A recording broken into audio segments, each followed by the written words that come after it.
Hello, welcome to Acharya Nidana Academy. In this particular video, we are going to discuss the concept of Adhyashana, one of the very frequently practiced etiological factor or Nidana or the causative factor nowadays. So what actually Adhyashana, Adhi Ashana, it is having two words, Adhi plus Ashana. When you say about Adhi means excess and Ashana means consumption of food. When you look into the description, it is being said that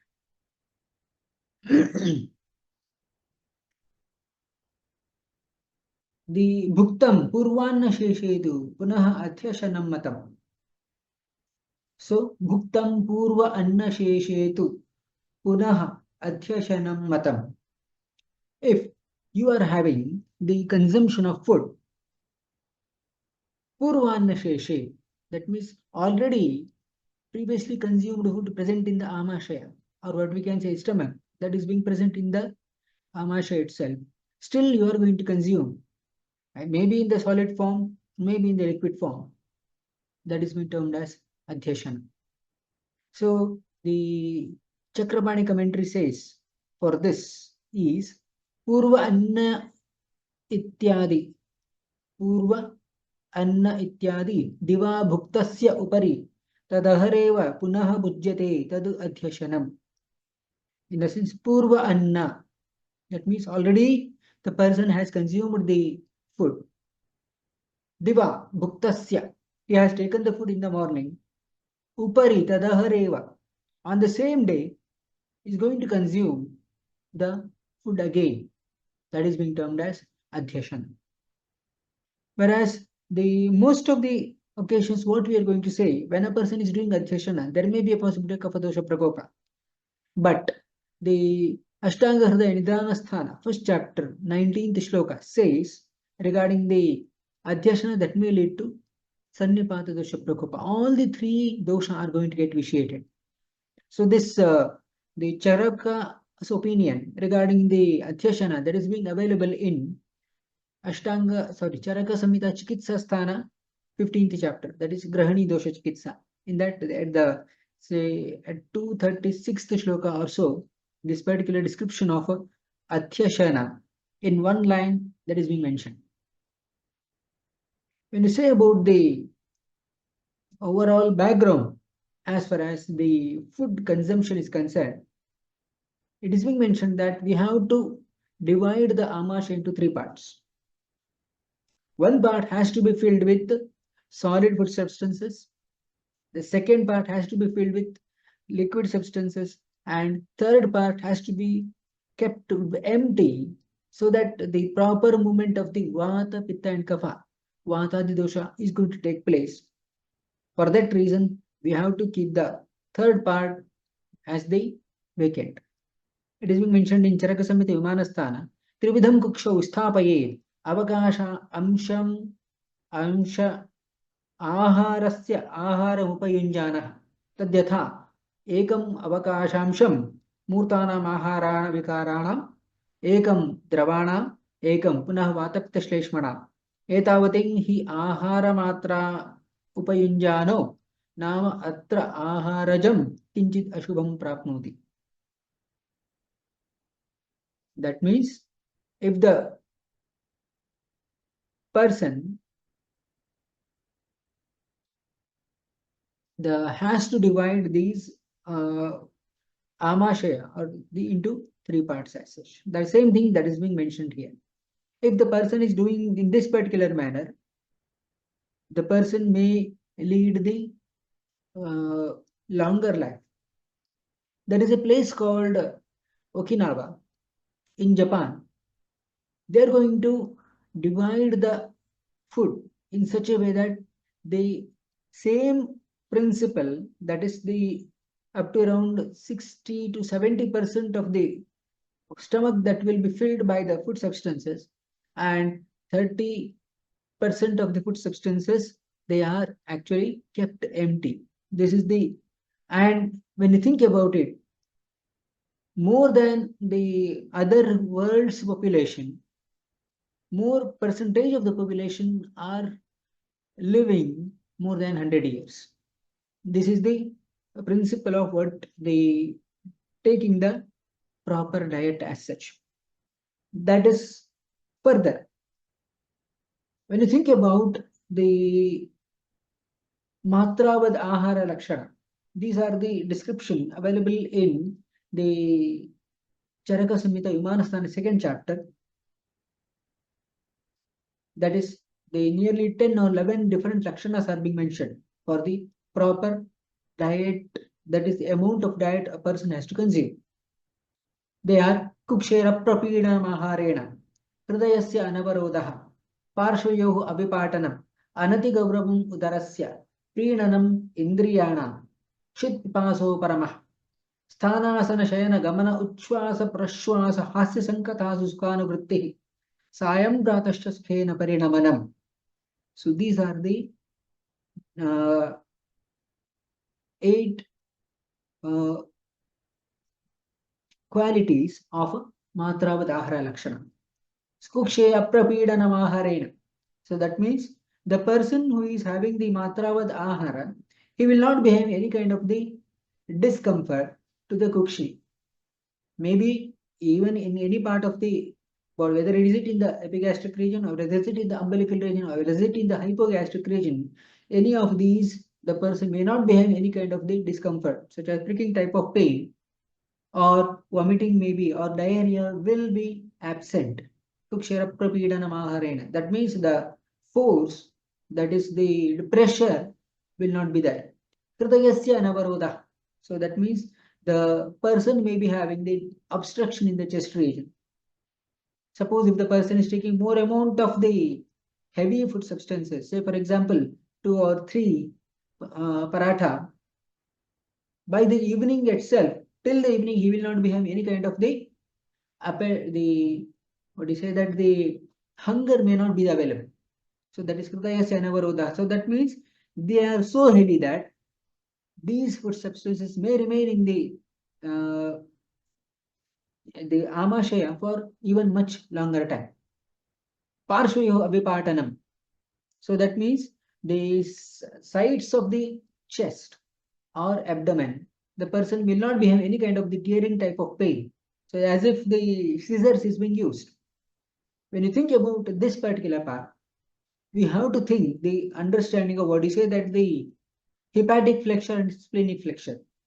Hepatic flexure is the part where the ascending as well as transverse colon, they will meet. Whereas splenic flexure is the part of the alimentary canal where transverse colon and the descending colon, they will meet together. So when the person is not taking the appropriate amount of this, then there may be a possibility of stasis of the food at these regions for longer amount of time. And whenever there is a stasis of the any kind of the food in the alimentary canal, that may lead to the discomfort, what we can say, that may lead to severe discomfort, maybe in the form of the pricking type of pain or tearing type of pain in the abdominal region. Anati Gauravam Udarasya. No heaviness of the abdomen, that will be present. So that means there will be the proper conversion of macromolecules into micromolecules will be happening in this particular occasion. That means the proper the secretion of hydrochloric acid will be there, proper conversion of pepsinogen into pepsin will be there, proper secretion of mucus will be there. In that way, proper conversion of macromolecules into intermediate and micromolecules will be happening. So that is the understanding of this. Preenanam Indriyana. All these Indriya, that is Jnana Indriya, that is Shrotra, Tvak, Chakshu, Jihva and Ghrana. So eyes, ears, nose, tongue and skin, they will be functioning for at their optimum level.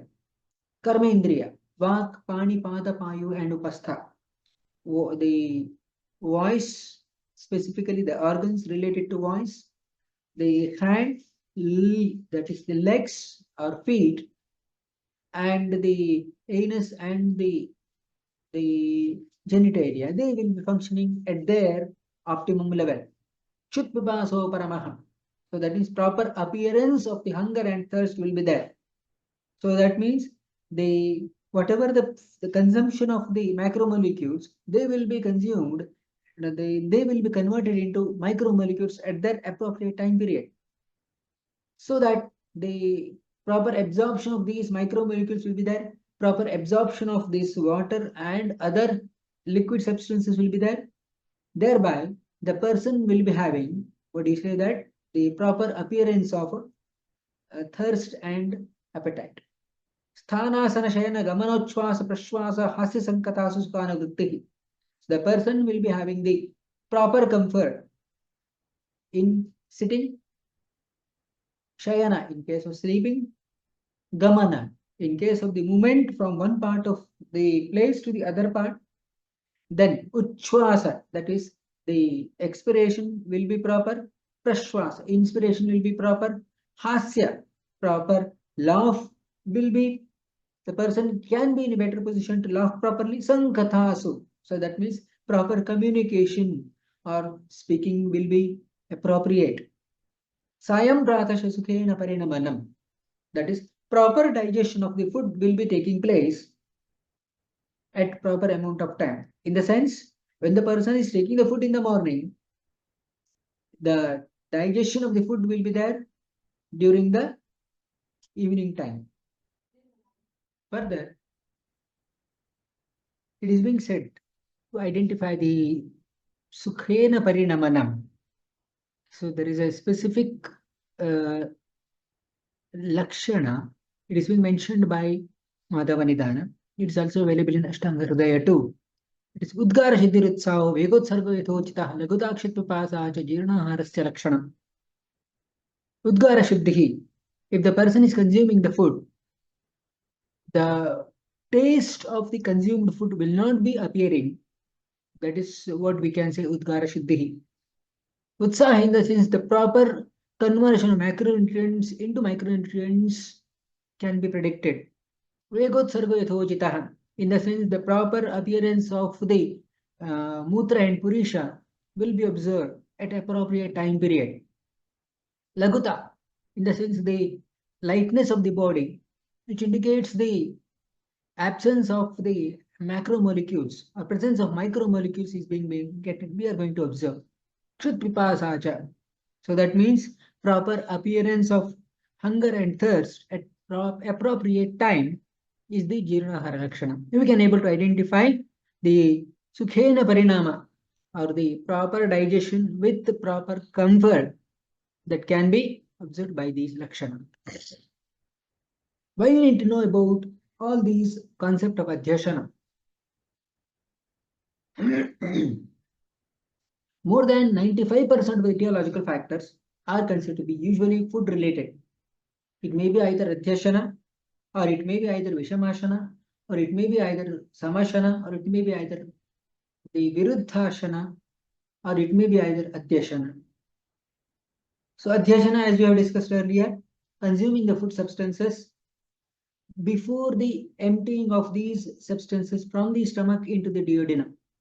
What we can say it is Adhyashana. Whereas Vishamashana, in the sense the person is going to take the abnormal food in terms of the timing and in terms of quantity, and if that is inappropriately. That means the person is going to take, sometimes he will be taking the too large amount of food, sometimes he will be taking too little amount of the food. And some of the occasions the person will be taking too early. Sometimes he will be taking the food soon after the much time of appearance of hunger. That is what we can say the Vishamashana. Samashana in the sense where the person is going to consume the food both wholesome and unwholesome together. Whereas in Viruddhashana, incompatible food substances consumption, such as milk and fish, etc. And when you think about the commonest cause of Agnimandya or Mandagni is considered to be Adhyashana. Before the emptying of the food substances, the partially digested substances from the stomach into the duodenum, the person is going to take another, what do you say, that the morsel of the food, etc., or the another diet will be taken. When you think about Adhyashana, further it has to be analyzed even much deeper.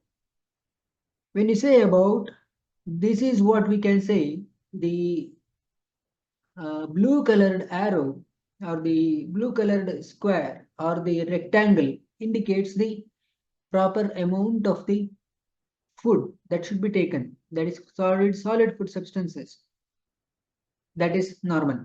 If instead, if the person is taking this much amount of the food in the stomach, that is which is being considered to be the, what we can say, that is what we can say, the Adhyashana. So that means there is no room for the consumption of liquid food substances. Only this much amount of this will be having the only the solid substances. Then where the we are going to see the this movement for the dosha, etc. Suppose if the person is taking more amount of the katurasa sevana itself, that means the whole stomach of more than 4/5 is containing katurasa, there may be a possibility of vitiation of pitta or vata dosha. Suppose if the person is taking more amount of the madhura rasa substances, having this much amount of the quantity, there may be a possibility of a kapha dosha vitiation. So, according to some others, whenever a person is doing the Adhyashana, all the three dosha are going to get afflicted or vitiated. All these, when you think about in terms of the Western parameter, this may be responsible for the poor hydrochloric acid secretion, which may be responsible for the poor conversion of pepsinogen into pepsin. Thereby, whatever the macromolecules are being consumed, which are present in the stomach, they may stay in the stomach for longer amount of time, and that is not properly converted into intermediate or macromolecules. Thereby, this may be responsible for the production of inflammatory markers. And as we are going to have the more amount of the carbohydrate rich diet, there may be a possibility of infection to take place in the stomach, which in turn results in the gastric mucosal damage. When there is gastric mucosal damage, this may be responsible for the transport of macromolecules as it is from the stomach into the capillaries of the stomach. Thereby, it will be entering into intravascular compartment. From there, it will be entering the lymphatic system. Thereby, it will be entering into the heart via superior vena cava. From there, it will be entering into the arteries and capillaries. From there, it will be entering into interstitial compartment, later into the intracellular compartment. So when you think about this is the image of the stomach. When a person is taking the Adhyashana, what actually happens is this is going and settles down in the lower end of the stomach, and which further leads to the movement of the food, that is already present food, to the periphery. Thereby, it will be going towards the either greater curvature and lesser curvature. It will be moving towards that. And after a matter of 2 hours later, these macromolecules will remain as macromolecules because of the absence of hydrochloric acid and pepsinogen. Thereby, the first particles which will be entering from the stomach into the duodenum, they are the later consumed food substances. Earlier consumed food substances will be moving later after the movement of these the freshly consumed food substances. This is what is considered to be movement of these macromolecules are going to take place. So the take-home messages from today's discussion are: consumption of the food substances before the digestion of the previously ingested meal, that is Adhyashana. In other words, consumption of the food substances before the emptying of the stomach of the food contents into the duodenum, and if a person is consuming any of the food substances, either it may be solids, liquids, or food substances, that is what we can say, that is Adhyashana. And according to some, there will be a vitiation or kapha dosha as such. Whereas some others are having the opinion that whenever a person is doing Adhyashana, that may lead to Sannipata dosha vitiation. And further, this is not limited to stomach itself, as the macromolecules may have their presence in the small intestine and large intestine. Stasis of the food in the small intestine and large in the small intestine also can occur, and stasis of the food longer time can occur even in the large intestine also. So that's all for today. Dear members, mention below in the comment box what are the major key takeaways from today's discussion. And if you want to have the discussion in the channel, what is that particular one topic, mention in the comment box below. And if you're liking this particular video, then put a thumbs up and spread this particular video to the maximum number of true Ayurveda learners. That's all for today. Something more in the next time. Thank you.